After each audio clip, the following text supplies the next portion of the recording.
This episode of the Better the Pond podcast is about momentum, milestones, and modern leadership.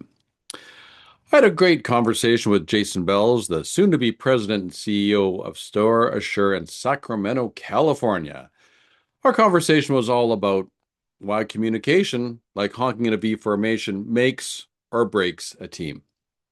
The underestimated power of financial literacy for entrepreneurs is an employee-led charity initiative creating impact and changing lives. Now, this episode is for the leaders who are navigating growth, honoring their instincts, and redefining what it means to lead with purpose. My name is Warren Barry, and I'm your host and the founder of Instinctive Solutions. And get ready to take a deep dive on the Better the Pond podcast with my special guest, Jason Bellis. So, Jason Bellis, president, soon to be CEO of Store Assure. Now, I know Jason, I met you in Sacramento at the Vistage meeting. Now, we'll give a big shout out to Bill Niemi. What do you think? Yes. Big shout out to Bill Niemi. Big shout out, Bill. Yeah, Great absolutely. job. We know that you're an MBA, you got an MBA in land development. I know that you got a Bachelor of Science degree in accounting. So we know that we know you're a real estate broker. You are an unbelievably smart, intelligent man, but also a very nice guy. Well, Jason thank Bellis, I am absolutely ecstatic to have you on the Better the Pond podcast. Happy to have you here. thank you for having me. So let's jump right into this. And you said you're president, soon to be CEO. There's a shift that's happening right now, which is very exciting. I'm excited for you. Can you sort of tell my audience a little bit about Store Assure? What is it that you do? Where are you located? What are all the things that you guys do to make the world a better place? Sure. StoreSure is a self-storage management company. We own and manage property right now throughout Central and Northern California. We are actively looking to expand into other Western states right now. And just to, again, enlarge our footprint and provide our services to more and more people. Our goal really is to maximize the value of real estate assets for any and all owners. And our services, so many people get into the real estate business, whether it's rental housing, self-storage, maybe they bought a shopping center and they're trying to manage it and it becomes overwhelming. They don't want to deal with employees. They don't want to deal with signing up tenants and just kind of that daily grind gets to be too much. And our service and our staff is, hey, you're the owner of property. Your best your best life might be going on to get your next deal done. It might be sitting on the beach waiting for your monthly check to come in. And our goal is to make that happen for you by stepping in and taking care of your asset just like it is one of our own. And so, um, maximizing the value of any real estate asset means making sure that the property is always is clean and kept, that your clients, whether you have customers or tenant lessees or anybody, are paying rent and taking care of the space they're in, and then the employee side of things, making sure that the employees who show up are motivated and excited to be there because they're kind of your face, and they need to be. So we do a lot of motivation and training on getting them excited about their job, giving them opportunities to move into other pathways for their own life, whether it's training or promotions or what have you. And so we just so many assets out there get neglected over time and their value gets hurt. Mhm. And then it's more difficult to sell or to pass on to your children with, you're just passing on problems. And our goal is to take that worry out of your hands. I love it. So, as we said earlier, we're president going on to soon to be CEO, so things are shifting over. Maybe tell the audience a little bit, sort of a bit about the history of the company, and then, and where you're going on in the future as you go into your new roles. So, where, how has StoreSure been, and where do you see it happening, for the future? Sure. Our company was started nearly 40 years ago by Tom Smith. He began building self-storage in the early 90s. Hmm. And so we're in the middle of the fourth decade of the company. And he built it up over time, learned all the ins and outs of what self-storage was back in the 90s. Um, and this industry was really kind of born in the 70s. There was, people stored things and whatnot before that, but Public Storage is a giant company. Everybody is familiar with them, and they started in the late 70s, creating public storage. You store it, you lock it, you keep the key. That was their whole thing. I remember that. And so even in the 90s, it was still a very young industry from a standpoint of um, marketing, technology. The web wasn't even really invented yet. So you were really had to be dialed into your local community to find people who would be interested in storing their extra belongings or their boat, their RV, whatever they had that didn't quite fit in their home. Hmm. And so he just kind of one by one over the years built it.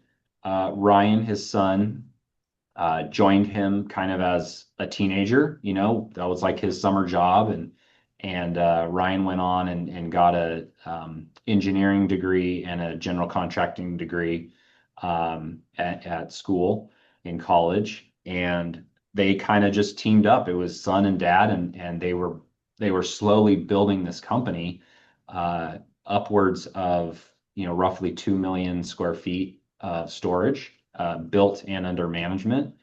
And everything was humming along, and then COVID hit.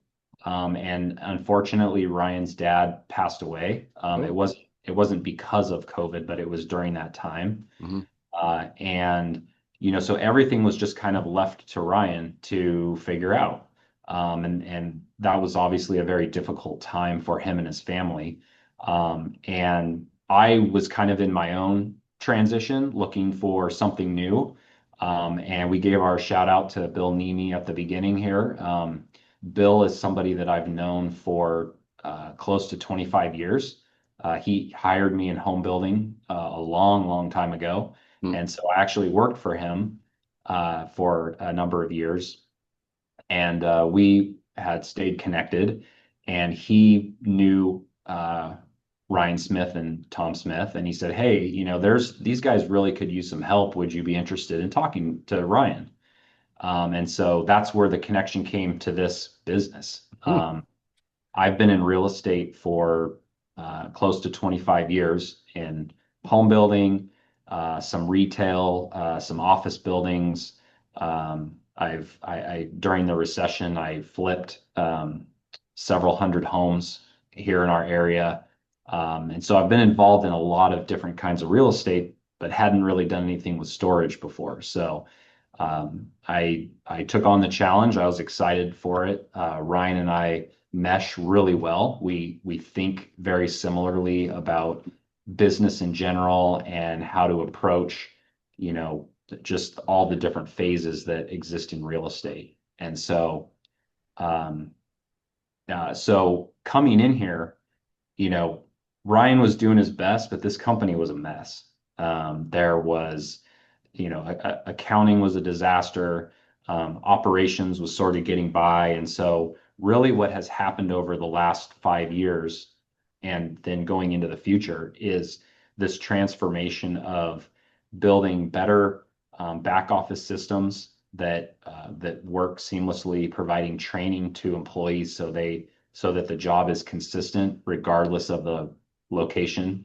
And And then more recently, the introduction of more and more technology. So, we've introduced a chatbot function to all of our websites that tenant customers can use.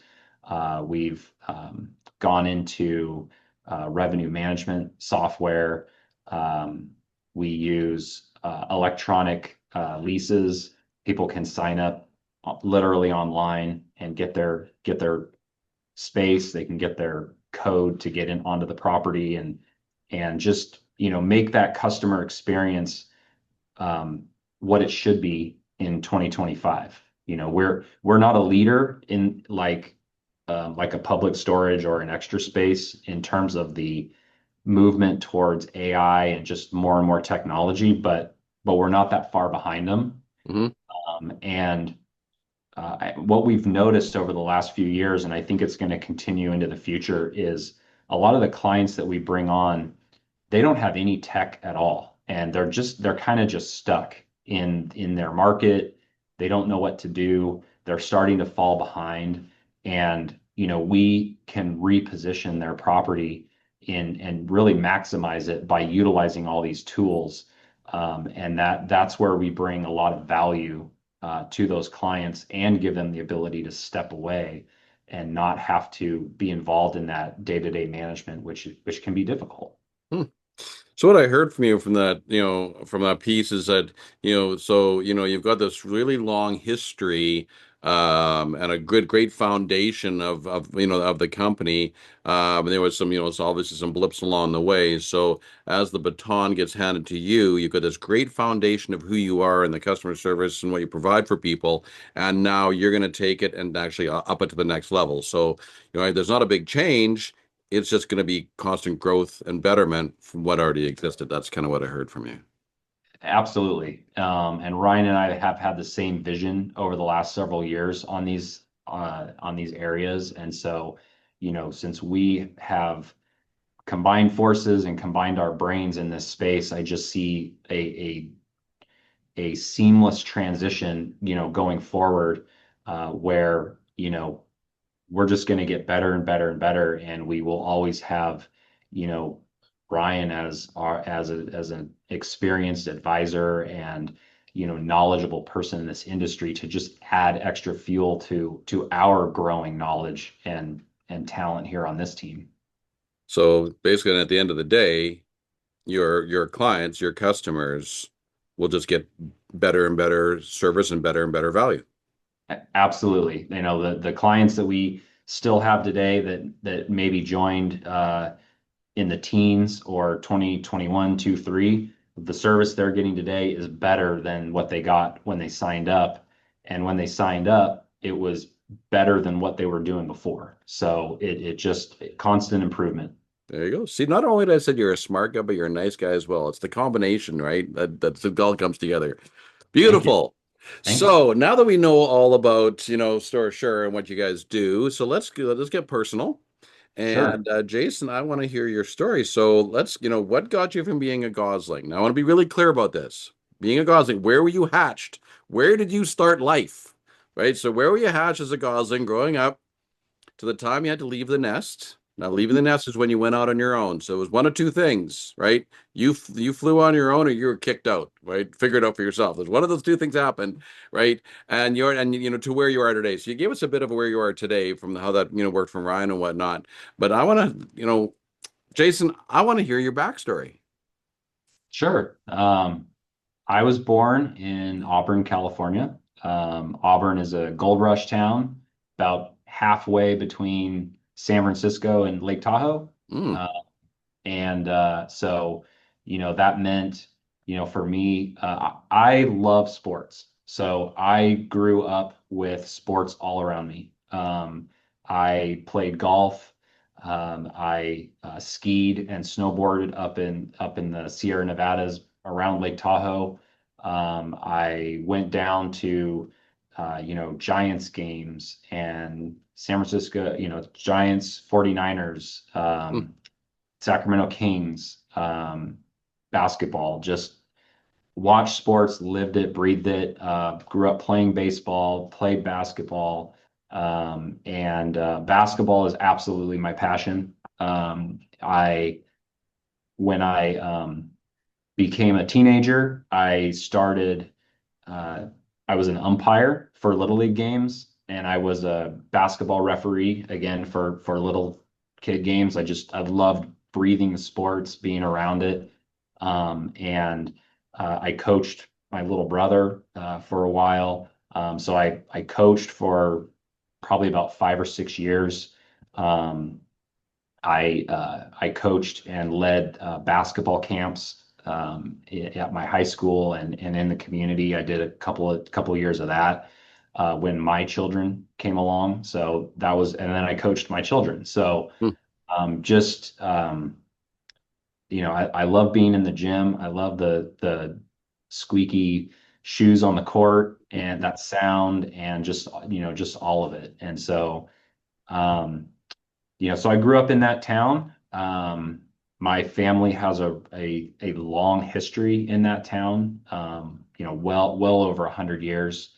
Um, and so I was a third generation graduate at my high school, and my kids were fourth generation graduates. Wow. So a lot of history there. I played basketball up through high school, and then, when it came time for college decision, I wasn't sure what I wanted to do. And I attended a meeting to about somebody who was presenting about computer science and computer engineering. And they were giving away, scholarships. This was Hewlett Packard and Intel were behind it because they were trying to get more people involved, for their businesses. And I said, okay, sure, I'll give this a try. So I attended Sacramento State. Um, we got a new coach, Mike Bibby, and we got a new athletic director, Shaquille O'Neal, which is awesome. Really? Yeah, they're both on board right now this year. Um, Wow. so excited about that. But going back, so I jumped in head first. I did not know, again, you're talking about the mid 90s. I didn't know a whole lot about computers, but I said I'll give it a try. And so I spent 2 years really deep in computer engineering. And I was sitting there one day writing some code, and I just was like, this is not for me. This just is awful. And so I made a big pivot at that time, and I said, you know what, I'm switching to business. Business and accounting was kind of always my fallback, at least in my mind. And so I finished my degree in accounting, and and also during that college time is when I moved out, and I had an apartment with some friends, and kind of started beginning my solo life. And so I was not kicked out. I was excited to get out. You left the nest on your own. I left the nest on my own, probably later than I wanted to, but it's okay. And had a great time with that experience. Met my wife during that time, and we were together for a few years before we ended up getting married. And I had finished my degree. She had finished hers, and we both kind of started working, and starting to build our family. Hmm. Couple of questions for you. So you said you had a younger brother. Is it you only have just one younger brother? I have two younger brothers. Ah, and what career path did they choose? My brother Darren is a high school Spanish teacher, Oh, um, and he liked foreign language and got really good at it, and so he's been doing that for a long time. And then my younger brother Brian, who's the one that I coached, he originally wanted to be a veterinarian.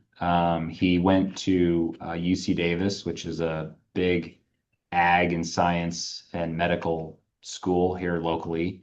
And during his time there, he ended up pivoting. He is in the medical field. He spent time as an ER nurse, has done a lot of nursing things, and now he's kind of in a post-operation care kind of position, where he helps people recover, following anything from major or minor procedures. So Wow. yeah, so he kind of went the medical route. He's a lot smarter than I am, uh, so there you go. There you Two go. two younger brothers. And just for fun, what did your dad do? My dad did everything. So he actually just retired 2 years ago, but he did everything. So he he ran a meat shop. He worked in grocery. He was a chef or a cook. He coached all of us in sports during our childhood. Um, he went to school a couple of times. He later in life, later I say in his 30s, he went back and got a business degree and started working in payroll and HR, and really spent 20 plus years becoming really just experienced and savvy with HR and the rules and regulations and everything that goes into that function. Hmm. And and so he um, I was always inspired by his work ethic. And so uh, I always wanted to work really hard. Hmm. Uh, That's very cool. Thank you. And obviously, you have, because otherwise you wouldn't be where you are right now. Absolutely. So would it be fair to say, Jason, that the biggest lesson you learned from your dad was work ethic? Would that be a fair statement to say? Absolutely. Don't give up. Try something else. You know, just, keep going because you'll find something. Um, Hmm. and he did everything to support us, and I saw that, kind of every day. And so it just always made me want to, work harder, do better, and be my best, whatever that was going to be. Hmm. And so, um, I'm still doing that. Yeah. Right. And I'm sure that you're taking that and passing that on to your kids. I'm trying, man. This generation is their generation is tough. It's tough. It's So, tough. But doesn't mean we teach it whether they're going to learn or not. It's a totally different story. absolutely. What about your mom? What did your mom do? My mom, she always kind of worked part-time, again, just to support, having three kids at home. Hmm. Uh, and so we always had someone, there was always a parent at home. We had a lot of support from both of them, and from my grandparents who also were in town when maybe they were both working. But they both had uh, their presence was known in our life. So, she did all kinds of crazy things. At one point, she opened a daycare in our home and had, 10, 12 kids like just in our house. You can't do that today. Maybe not anywhere, but you certainly can't do that in California. Um, and so she did that for a little while. She she worked some different retail jobs, and, again, just kind of did different things that could support herself, plus, these three kids, three bottomless pits at home who, there was never that we always had food, but we could always eat more. And what do you think was the biggest lesson that you learned from your mom? Hmm. Um, that's a good question. I might have to think about that for a minute. Um, I probably just how important family is. Her parents were very influential and important in her life.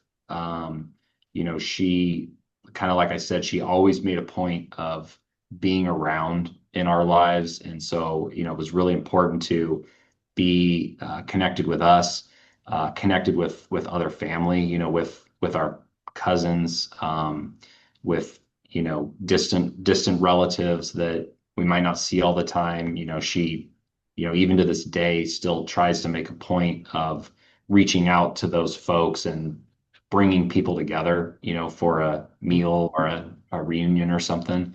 So I think just kind of family and those people around you, are so important to her. I think that's kind of her, her purpose and legacy to pass on to us.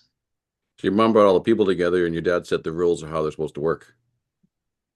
She set quite a bit of rules too.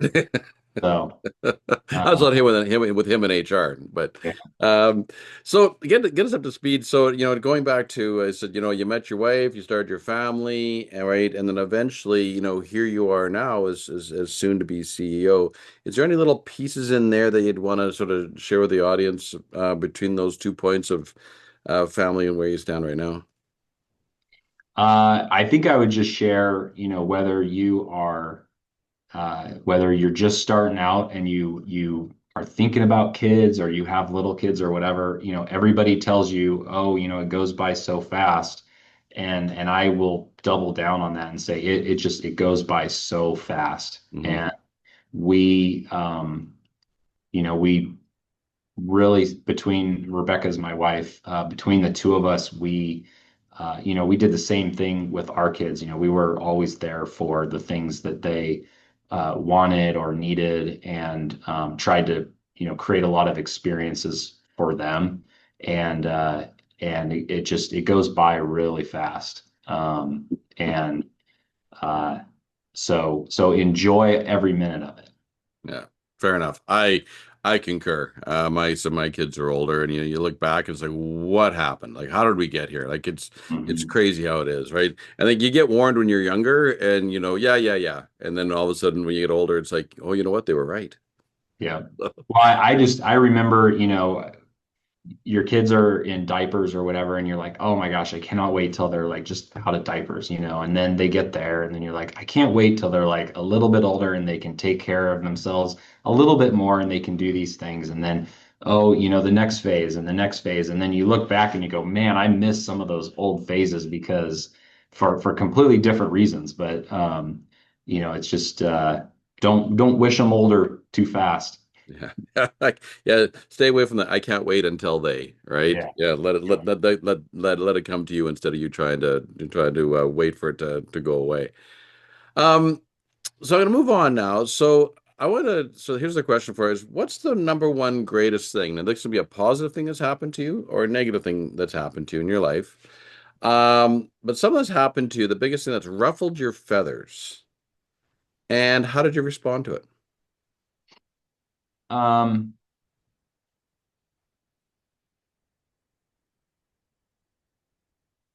I think the biggest thing the biggest positive thing that ruffled my feathers certainly was meeting my wife, Rebecca, because she absolutely changed the course of my life, and just created, I wouldn't be, there's so many things I've done. I would not be here today without her support, she's smarter than I am too, by far. So her counsel, her love, everything from her has been, um, probably just what I needed. So she ruffled my feathers in a really positive way. Um, ruffled my feathers negatively. I during COVID, I kind of had a um, change of heart, awakening, whatever you want to call it, work wise, and I just needed a fresh start and made a change there that was really really difficult. It really that was the most difficult thing that has happened to me that I can think of, was that change. And I spent a handful of months really trying to figure out where I wanted to go, what I wanted to do next. And again, credit my wife for being there to kind of support me through that and help me make decisions that would benefit me and kind of mutually support us. And so, it was difficult for me. I went through a wide variety of emotions, but ultimately, how did I respond was I knew I needed to uh, find a new place that I could really make an impact. And I think that's how I landed here. I had discussions with Bill Nimi, and he thought I could make an impact here, and right away I could um, see it unfolding, and so it made me feel really good about you know joining this team and putting my imprint on it. So if you look back, it said in COVID where you had to make a really hard decision, and it was obviously it was a career decision, so it's a big one. If anyone else was going through sort of that period of time where they're trying to kind of figure it out and have to make those decisions such as that, what advice would you give them? Um, I would give them, first of all, I would tell them that uh, they might feel lost or unsure of their worth or their skills, or where they can really add value. And I would tell them, you are important. Like you have something to offer someone that is, or some company that is gonna be amazing. And just keep your eyes open, keep your ears open, and just kind of trust your instinct when it presents itself. And because that's kind of what I did. I had a few things rumbling around and some options, and I trusted my instincts by coming here, and I think it paid off really well. Huh, I love it. Thank you for that. You're welcome. So, as you know, since when I spoke to your groups down in Sacramento for Vistage, that geese do fly with 71% more efficiency flying together than they do flying solo. So, now that you know all that, you're a resident gooseologist now. What do you think, Jason, is your secret to getting an organization or your team flying in a metaphorical V formation? I For me, I think it boils down to communication. Hmm. Um, really communication of any kind. And I say that because I've been involved with lots of different people and lots of different teams and companies over the years, and I found that there are more breakdowns and more problems when people just aren't communicating. Hey, I have this problem, you know, that it's getting worse. Like, how do we fix this? And whether it's a personal problem of not feeling good or motivated about a mission or a project or something, or it's just they see the system breaking down, uh, bring it up. Let's talk about it. We'll figure it out together, because I don't have all the answers, and you don't have to have all the answers either, but we can figure it out together. And so if we're communicating, then our team is going to fly better. I love it. As I say, there's no such thing as over communication. One of the things I've been talking about when speaking, and I can't remember if I said it to your group or not, but when geese fly, then you always hear them honking, and geese actually do honk to motivate. That's one of the reasons why they do it. And one of the questions I've been asking recently is, are you honking to motivate or are you honking to complain? And it's one of those moments that kind of stops you in your tracks, like, yeah, what am I doing? So, if you look just at that, if you look at your teams you've worked on before or presently, right, as a leader, are you honking to motivate or are you honking to complain? Yeah, no, and that's a great way to put it. I honk to motivate. I know that uh, my experience has always been the folks that I've worked with and I've worked for, if they are handling things if they're honking in a positive way, they're going to get my brain is going to be more open, Hmm. more possibilities are and ideas are going to come out, and not every idea is a good one, Hmm.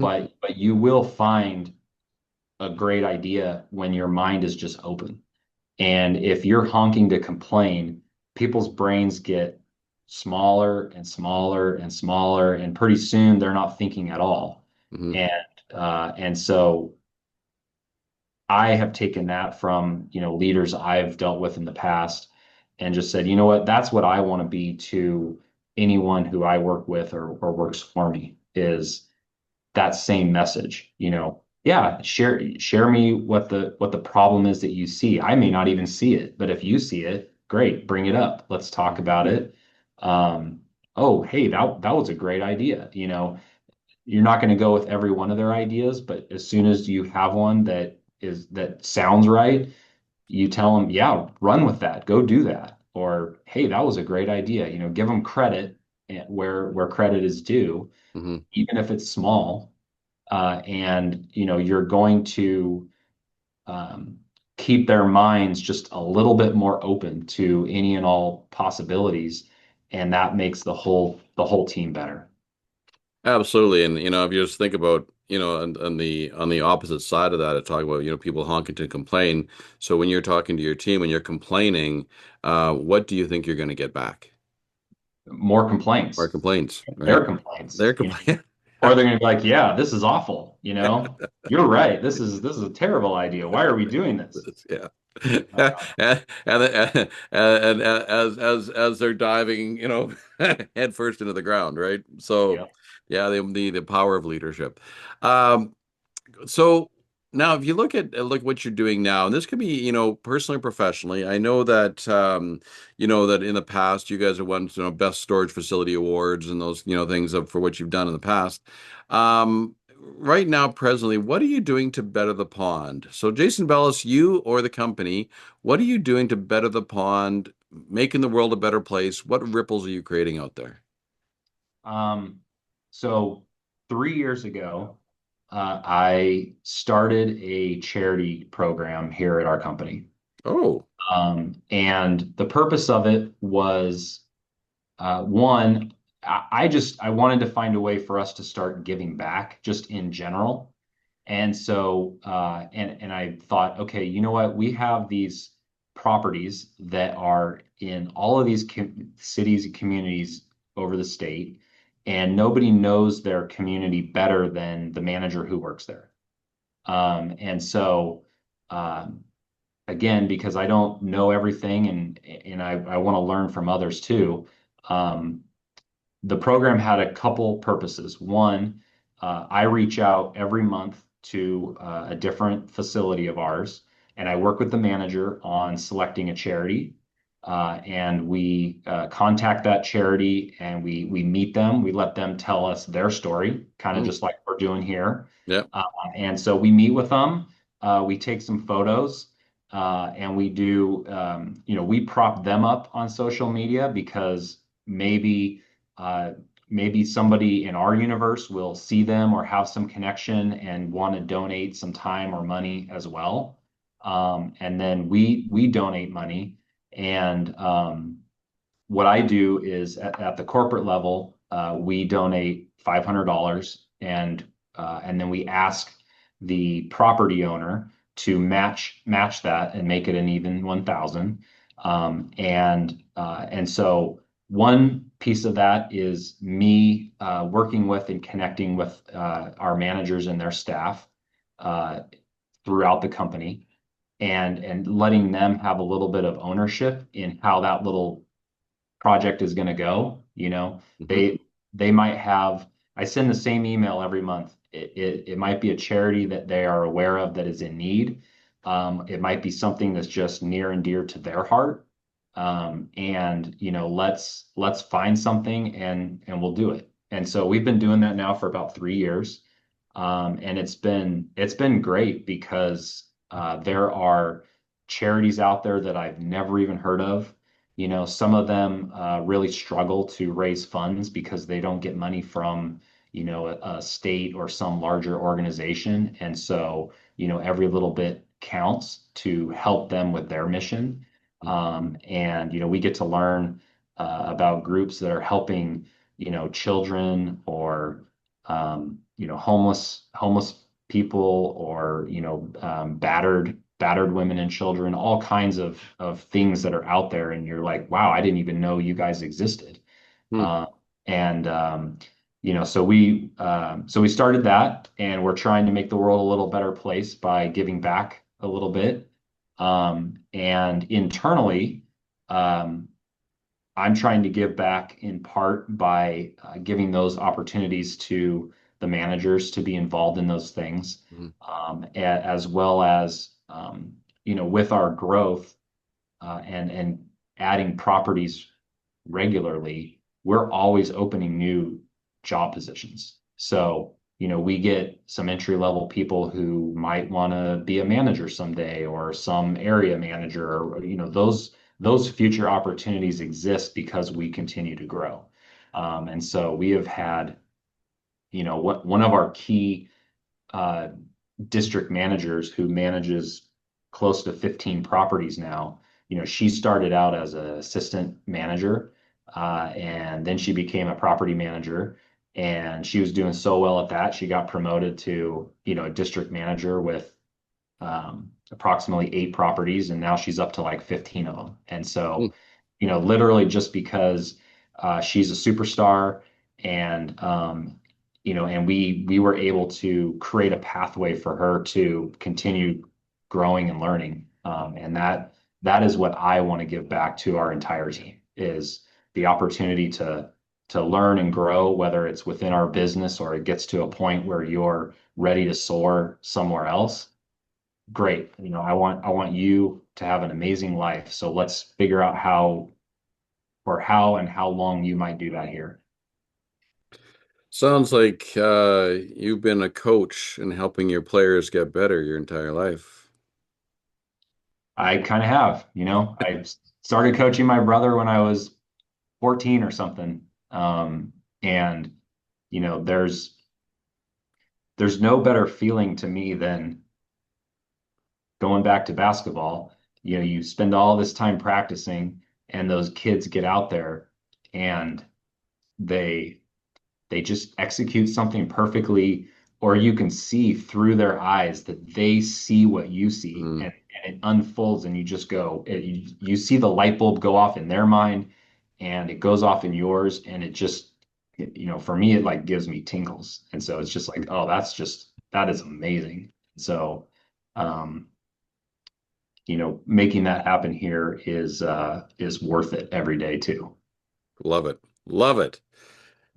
Last question for you is what's one lesson that you've learned in your life, upon your journey, it could be personally or professionally, that you would share with an entrepreneur starting a business today? Whether it's been myself or other people that I've observed, um, you can get a whole kinds of answers here, but I cannot impress upon people the value of learning how to read a financial statement. Mm. If you're starting a business or you're an entrepreneur, you have got to understand where your revenue is coming from, what your expenses are, whether or not you have debt or need debt, how you're going to service that debt. And being able to, so take a financial class, take an accounting class, even at a junior college or online or something. You don't have to become an expert in those things. It certainly helps, but just a basic understanding of how that works will uh, give you a much better command over whatever your mission is going to be. Hmm. Yes. Coming from an accountant. So And this is why I hire accountants. yeah, No, that's great advice. That really is. And I mean, I look back at my career as I've been an entrepreneur almost my whole life. No one ever taught me about finance. No one taught me how to read a financial statement. No one ever taught me how to read a P&L, right? A balance sheet. Like I never got taught. Uh, yeah. It's so I've worked on that for a number of years with folks, and I've seen colleagues and friends and even my father-in-law who owned a construction company for a long time. He probably would say something similar. He'd say, "Man, I wish I had taken some classes in business." He knew how to build a construction project, but how do you manage your revenue and your cash flow and whether you have a line of credit or how do you manage all of that and how do you review it mhm, uh, if you haven't done those things. And so it'll just give that new business person just a little bit more of an edge, a little bit more possibility for success. yeah, perfect. That's great advice. So I did fib a little bit. I actually have one more question for you.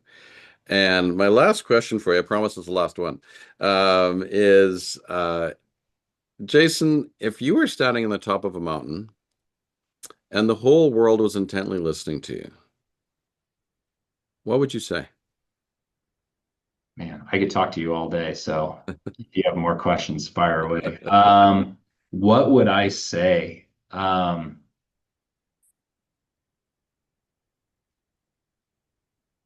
Without completely knowing, I would just say go Lakers. Lakers. You would tell the world, go Lakers, Yep. right? But what if they were like a Pistons fan or a Knicks fan Yeah. or, like They need to change. they did change? No, you know what? I think I would tell the world to just stop, just knock it off. There is so much nonsense out there. We as a world should be working together to make this entire world a better place. You Mm, know, there are people all over the world that need housing or food, basic living, needs. We mhm, should be we should just be helping those people, and there are organizations out there that try so hard to help people all over the world that get stymied by us individuals and who we vote for. People who are just interested in more power than helping at mhm, large and doing good by people. And so I think I would just say, you know what, everybody just needs to stop. Stop what you're doing and help somebody else mhm. and You go know, like, and interesting in that, Jason, when I think about our conversation is sort of the wrap up of your mom, right? Who was sort of, the caregiver about family, about community, about bringing people together and caring about them because it mattered. Mhm. Your dad's strong work ethic of like put in the effort and take a chance and do what's right is what I heard from you, right? And then wrapping that up with your ability to be able to coach and make leave people better than you found them. It's kind of an interesting thing how you say that, and it kind of wraps up nicely of who you are as a person, and then taking that and where I see you not only just helping the company, but your clients, your family, and of course the community, and ultimately the world. So, thank you for bettering the pond. Thank you. Thank you for visiting us in Sacramento, and thank you for having me today. You're very welcome. So I want to again thank you for your time. Thank you for your stories. Thank you for being open and vulnerable. That was fantastic. I love it. Jason, if anybody wants to find you, where would they go to find you? They can find me at storeassure.net. They can find me on LinkedIn, uh, Jason Bellis, JasonBelles. They can find me on Instagram, Jason Bellis 123. I'm on Facebook rarely, but I am on there. Uh, and any one of those mediums, you will be able to connect to me by direct message. You'll find my email, my phone contact info. I'm out there, so and I'm happy to have a conversation with just about anybody. Awesome.